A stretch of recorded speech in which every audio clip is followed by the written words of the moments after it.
Welcome to our channel. Today we how to optimize your freelance contracts with PandaDoc, complete guide step by step clearly. Open PandaDoc and create an account or log in if you already have one. Navigate to the templates section on the main dashboard. Select Create New Template to start designing your freelance contract. Begin with a title for your contract, such as Freelance Services Agreement. Add a company logo and branding elements to personalize your template. Incorporate an introductory section outlining the purpose of the contract.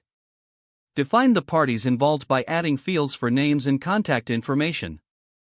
Include a detailed description of the services you will provide.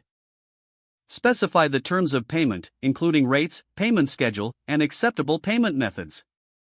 Add a timeline section to establish project milestones and deadlines. Include sections for intellectual property rights and confidentiality agreements. Draft a revision or amendment section to outline how changes to the contract will be handled. Insert a clause for termination conditions, detailing how either party can exit the agreement. Implement e-signature fields to streamline the signing process. Review the entire contract carefully for clarity and completeness. Use the collaboration feature to invite clients to review and comment. Make necessary adjustments based on feedback received from the client. Finalizing the template by saving it ensures it can be reused for future projects.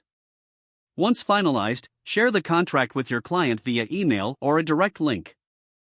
Monitor the status of the document to see when it has been viewed and signed.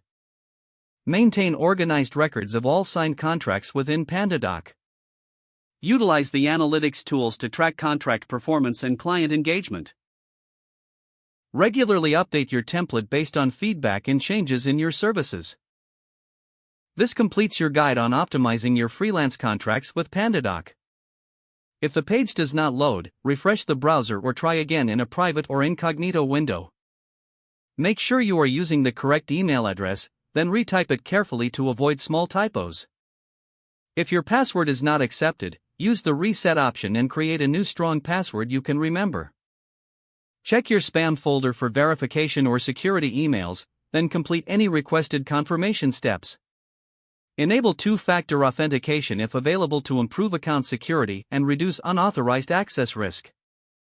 Don't forget to like this video and subscribe to our channel for more step-by-step tech guides.